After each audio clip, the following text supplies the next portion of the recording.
Welcome back to the channel is on volunteers. आज class 8 की history की बात करेंगे और चैप्टर का नाम है the making of national movement 1870 to 1947।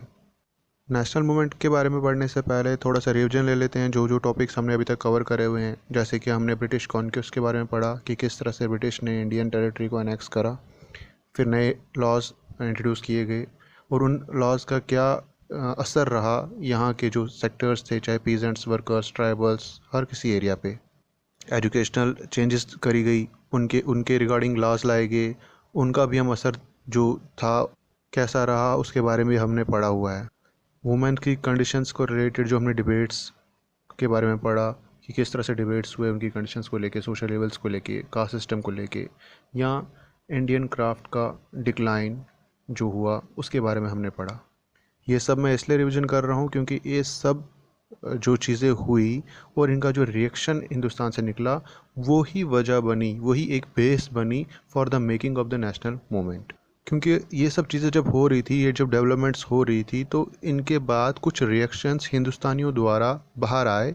उन रिएक्शंस में कुछ सवाल हिंदुस्तानियों के दिमाग में घूम रहे थे, जैसे कि ये हिंदुस्तान किसका है, यहाँ का असली बाशिंदा कौन है, एक्चुअल सिटीज़न ऑफ इंडिया कौन है, और अंग्रेज़ अगर हमारे ऊपर हुकूमत कर रहे हैं तो क्या ये सही है, हमारे ही रिसोर्सेज का वो इस्तेमाल करके हमसे ही सस्ते में चीज़ें खरीद के हमारे को महंगे में बेच रहे हैं, क्या ये सब कुछ ठीक चल रहा है। इस तरह के बहुत सारे सवाल घूम रहे थे जो हिंदुस्तानियों को, जिनके जवाब चाहिए थे। और जब जवाब ढूंढने की कोशिश की तो जवाब मिला, हिंदुस्तान हिंदुस्तानियों का है, हर मज़हब का है, चाहे वो हिंदू है, चाहे मुसलमान है, चाहे सिख है या चाहे ईसाई है, हर वो इंसान जो इंडियन सिटीज़न है, हिंदुस्तान उसका है। और यहाँ के जो रिसोर्सेज है ये इन सब लोगों के लिए बने हैं, ना कि अंग्रेज़ों के लिए, जो कि बाहर से आई हुई ताकतें हैं और ज़बरदस्ती हिंदुस्तानियों के ऊपर जुल्म कर रही है। ये वो ताकतें हैं जिन्होंने हिंदुस्तान के लोगों की ज़िंदगी को कंट्रोल करके रखा हुआ है। और हिंदुस्तान सही मायने में आज़ाद तब होगा जब इन ताकतों का अंत होगा। और यही अवेयरनेस जो बढ़ती गई लोगों के बीच में, और यही कॉन्शियसनेस जो बढ़ती गई, इन्होंने ही जन्म दे दिया एक मूवमेंट को जिसे हम कहते हैं द नेशनल मूवमेंट। अब हम इसी नेशनल मूवमेंट की मेकिंग रही कि किस तरह से एडवांसमेंट हुई, क्या डेवलपमेंट हुई टाइम टू टाइम, और हम 1870 से लेकर 1947 की जो आज़ादी हमें 1947 15 अगस्त को मिली है, वहाँ तक पहुँचने में कैसे कामयाब रहे। सोशल मूवमेंट्स का दौर 1850 से ही शुरू हो गया था, लेकिन ये सोशल मूवमेंट्स आगे जाके नेशनल मूवमेंट्स बनी 1870s में और 1880s में। यहाँ हम यूँ कहें कि इन मूवमेंट्स को एक मोमेंटम मिला 1870s और 1880s में। उसके बाद काफ़ी ऐसी ऑर्गेनाइजेशंस उभर के सामने आई जिनको काफ़ी एजुकेटेड पर्सन्स या लॉयर्स लीड कर रहे थे। कुछ इम्पोर्टेंट ऑर्गेनाइजेशंस थी जैसे कि पूना सार्वजनिक सभा, इंडियन एसोसिएशंस, मद्रास महाजन सभा, बॉम्बे प्रेसिडेंसी एसोसिएशन और इंडियन नेशनल कांग्रेस। ये ऑर्गेनाइजेशंस जो काम कर रही थी, या इनकी सोच के अनुसार हर एक हिंदुस्तानी को खुल के बोलने का हक होना चाहिए, अपने जो आइडियाज़ है उनको फ्रीली वो एक्सप्रेस करने चाहिए। हर हिंदुस्तानी इतना सक्षम ज़रूर होना चाहिए कि वो अपने डिसीजंस खुद ले सके। जो ब्रिटिश गवर्नमेंट का एक्स्ट्रा कंट्रोल है वो इनको जायज़ नहीं लग रहा था, इसलिए ये कुछ एरियाज़ में फ्रीडम की बात भी कर रहे थे। 1857 की लड़ाई के बाद ईस्ट इंडिया कंपनी से हिंदुस्तान का कंट्रोल लेके डायरेक्ट क्राउन के हाथ में चले जाना, या फिर काफ़ी मैनेजमेंट्स बनाना क्राउन द्वारा, जिन्होंने ईस्ट इंडिया कंपनी द्वारा जितने भी लॉज लाए गए थे उनको रिव्यू किया और फिर उसके ऊपर उसको एसेस किया और हिंदुस्तानियों को प्रॉमिस किया कि नया जो कोई भी ऐसा लॉ हम, यानी कि ब्रिटिश गवर्नमेंट नहीं बनाएगी जिससे जिससे हिंदुस्तानियों को लगे कि उनको क्रश किया जा रहा है। तो ऐसा लगने लगा था कि अब सब ठीक हो गया है। लेकिन फिर 1870s और 1880s में कुछ ऐसे लॉज लाए गए कि वापस से ब्रिटिश रूल के लिए जो एक डिससेटिस्फेक्शन थी वो हिंदुस्तानियों के दिलों में आ गई थी। जैसे कि आर्म्स एक्ट और वर्नाकुलर प्रेस एक्ट जो कि 1878 में लाए गए ब्रिटिश गवर्नमेंट द्वारा। आर्म्स एक्ट की बात करें तो ये हिंदुस्तानियों से एमुनिशन रखने का हक छीन रही थी। काफ़ी छोटे छोटे इंडियन रूलर्स थे जिनकी आर्मीज़ को ऑलरेडी ही ब्रिटिश गवर्नमेंट डिसबैंड कर चुकी हुई थी, लेकिन अब जो एमुनिशन उनके पास था वो एमुनिशन भी उनसे लिया जा रहा था। तो इससे काफ़ी नाराज़गी पैदा हुई हिंदुस्तानियों के दिलों में। इसी तरह से वर्नाकुलर प्रेस एक्ट में उन प्रेस बैन किया गया जो कि गवर्नमेंट को क्रिटिसाइज़ कर रहे थे, उनकी वर्किंग को क्रिटिसाइज़ कर रहे थे, उनका जो रवैया था उसको हाईलाइट कर रहे थे। उन सब प्रेस को साइलेंट करने के लिए उनके ऊपर एक्ट लाया गया जिसका नाम वर्नाकुलर प्रेस एक्ट था। इंडियन नेशनल कांग्रेस की बात करें तो इतिहास के अनुसार इनका बहुत बड़ा हाथ रहा हिंदुस्तान की आज़ादी में। इसकी एस्टैब्लिशमेंट 1885 में हुई थी जब 72 delegates all over the country Bombay में मिले और मेन लीडरशिप के तौर पे जो इसमें मेन लीड कर रहे थे वो थे दादा भाई नौरोजी, फिरोज शाह मेहता जी, बदरुद्दीन तैयब जी, WC बैनर्जी, सुरेंद्र नाथ बनर्जी और रमेश चंद्र जी। ज़्यादातर चेहरे इसमें जो जुड़े हुए थे वो बॉम्बे और कलकत्ता से थे। इसी तरह से A.O. ह्यूम जो कि रिटायर्ड ब्रिटिश ऑफिशियल थे, उनका भी बहुत बड़ा योगदान रहा हिंदुस्तानियों को एकजुट करने में। शुरुआती दौर में इनकी डिमांड थी greater voice for Indians. Administration में या गवर्नमेंट में हिंदुस्तानियों को काम करने का मौका मिलना चाहिए, कुछ एरियाज़ को रिप्रेजेंट करने का मौका हिंदुस्तानियों को मिलना चाहिए। इसीलिए ये डिमांड कर रहे थे कुछ नए प्रोविंसेस को बनाने की और उनके इलेक्शंस हेल्ड करने की। ये चाहते थे कि हिंदुस्तानी भी गवर्नमेंट में हाई पोजीशंस पे वर्क करे और जो सिविल सर्विस एग्ज़ाम अभी तक लंदन में हो रहे थे ये उनको हिंदुस्तान में कराने की बात भी कर रहे थे। ये चाहते थे कि हर हिंदुस्तानी को बोलने का और अपने आप को एक्सप्रेस करने का खुल के मौका मिलना चाहिए। ये ब्रिटिश गवर्नमेंट द्वारा लाए गए नए लॉज जैसे arms act, vernacular press act जैसे लॉज को भी अपोज कर रहे थे और जुडिशरी को एग्जीक्यूटिव से सेपरेट करना। इन्होंने काफ़ी इकोनॉमिक इश्यूज़ को भी हाईलाइट किया जैसे कि increase in collection of land revenues, यहाँ जो हिंदुस्तान से ग्रेन्स का एक्सपोर्ट हो रहा था टुवर्ड्स यूरोप किया और इसकी वजह से जो फूड शॉर्टेज हिंदुस्तान में हो रही थी इन्होंने इस चीज़ को भी हाईलाइट किया। इनकी डिमांड थी कि गवर्नमेंट रेवेन्यू कलेक्शन रिड्यूस करे, मिलिट्री एक्सपेंडिचर जो है उसको कट करे, इरिगेशन के लिए फ़ंड्स रिलीज़ करे और जो नमक के ऊपर जो उन्हें साल्ट टैक्स लगा के रखा हुआ है उसको भी वापस ले। इंडियन लेबरर्स को जिनको हिंदुस्तान से लेके यूरोप में काम के लिए लिया जाता था उनकी कंडीशंस को भी हाईलाइट किया गया।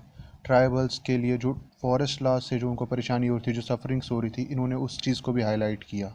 हालांकि एक ऐसा ऑर्गेनाइजेशन था इंडियन नेशनल कांग्रेस जो कि एजुकेटेड एलाइट्स का ग्रुप था, लेकिन इन्होंने हर सेक्टर को कवर किया, हर एरिया को कवर किया, इसलिए इनको आम जनता की ऑर्गेनाइजेशन कहा जाता है। इसमें रीजन या रिलीजन को लेके कोई भी भेदभाव नहीं होता था। इन्होंने हर उस मुद्दे को उठाया जिसकी वजह से हिंदुस्तानियों के साथ भेदभाव किया जा रहा था ब्रिटिश गवर्नमेंट द्वारा।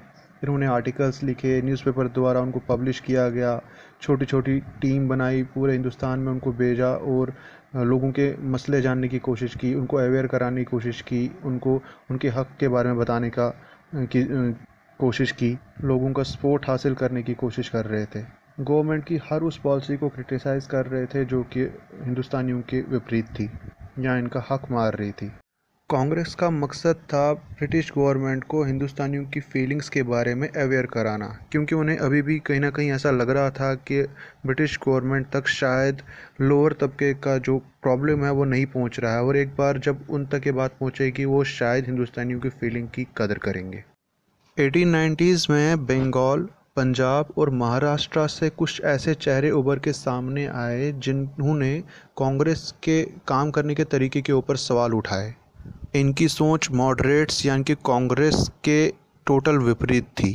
इनमें कुछ बड़े चेहरों का नाम ले तो बिपिन चंद्रपाल, बाल गंगाधर तिलक और लाला लाजपत राय जैसे नाम शामिल थे।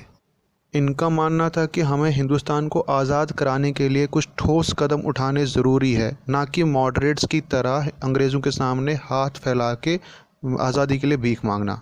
ये मांगने से ज़्यादा छीनने पे भरोसा करते थे, क्योंकि इनके अनुसार आज़ादी हमारा जन्मसिद्ध अधिकार है और वो हमें मिलनी चाहिए। उसके लिए कुछ कंस्ट्रक्टिव वर्क करने की ज़रूरत, हमें अपनी स्ट्रेंथ के ऊपर भरोसा होना ज़रूरी था और हमें आज़ादी के लिए लड़ना चाहिए, ना कि गवर्नमेंट में एक रिप्रेजेंटेशन के लिए। इसी के चलते बाल गंगाधर तिलक जी का एक स्लोगन दिया था उन्होंने कि freedom is my birth right and I shall have it, मतलब कि आज़ादी मेरा जन्मसिद्ध अधिकार है और ये मुझे मिलनी चाहिए। फिर 1905 में वाइसरी कर्जन द्वारा बंगाल का पार्टीशन कर दिया गया। बंगाल ब्रिटिश इंडिया की सबसे बड़ी प्रोविंस थी।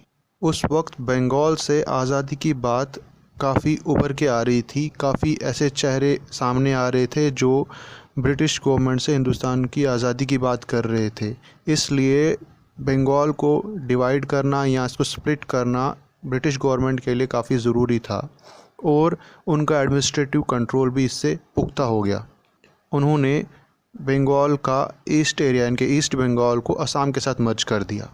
पूरे हिंदुस्तान में रिएक्शन के तौर पे इसका अपोजिशन हुआ। बड़ी बड़ी लार्ज मीटिंग्स होने लगी, डिमॉन्स्ट्रेशंस होने लगे, काफ़ी ऑर्गेनाइजेशंस हुई सामने आई जिन्होंने इसका अपोज़ किया और काफ़ी ऐसी मूवमेंट्स चलाएगी अपना रोष प्रकट करने के लिए, जैसे कि स्वदेशी मूवमेंट या वंदे मातरम मूवमेंट, जिन्होंने स्वदेशी एंटरप्राइजेज़ को उठाने की बात की, नेशनल एजुकेशन को प्रमोट करने की बात की गई, इंडियन लैंग्वेजेस को इम्पोर्टेंस देने की बात की और ब्रिटिश इंस्टीट्यूट्स और गुड्स को बाइकआउट करने की बात की। 20th सेंचुरी के ओपनिंग डेकेड में काफ़ी कुछ देखने को मिला, जैसे कि emergence of all India Muslim league, जिनकी पहली मीटिंग 1906 में हुई ढाका में। इन्होंने पार्टीशन ऑफ बंगाल को सपोर्ट किया क्योंकि इनको मुस्लिम्स का जो अस्तित्व था वो ख़तरे में नज़र आया, इसलिए इन्होंने मुसलमानों के लिए सेपरेट इलेक्टोरेट्स की डिमांड भी करी। इनकी इन डिमांड्स को 1909 में गवर्नमेंट द्वारा मान लिया गया और कुछ सीट्स को मुस्लिम्स के लिए रिज़र्व कर दिया गया। इसी के चलते 1907 में कांग्रेस विभिन्न विचारधारा की लीडरशिप के चलते दो भागों में बढ़ गई, जो काफ़ी मशक्क़त के बाद आखिरकार 1915 में फिर रियूनाइट हुए और उसके अगले साल यानी कि 1916 में इंडियन नेशनल कांग्रेस और मुस्लिम लीग के बीच में एक साइन पैक्ट हुआ, जिसे लखनऊ पैक्ट के नाम से जाना जाता था, जिसमें यह तय किया गया कि हिंदुस्तान की आज़ादी के लिए ये दोनों पार्टीज़ मिलके काम करेगी, दोनों ऑर्गेनाइजेशंस मिलके काम करेगी और रिप्रेजेंटेटिव गवर्नमेंट के ऊपर वर्क करेगी। 1920 की शुरुआत तक जो कि स्ट्रगल इंडिया में चल रहा था ब्रिटिश के विपरीत, वो एक मास मूवमेंट का एक रूप ले चुका था, जिसमें पूरे कंट्री से सपोर्ट मिल रहा था। चाहे हम पीजेंट्स की बात करें, ट्राइबल्स की बात करें, स्टूडेंट्स की बात करें, फैक्ट्री ओनर्स की बात करें या सर्टन बिजनेस ग्रुप्स की बात करें जो इसका हिस्सा बन चुके थे। इसका सबसे बड़ा जो सपोर्टर्स थे वो थी वुमेन्स, जिन्होंने बढ़ चढ़ के 1920 के मूवमेंट में पार्टिसिपेट किया।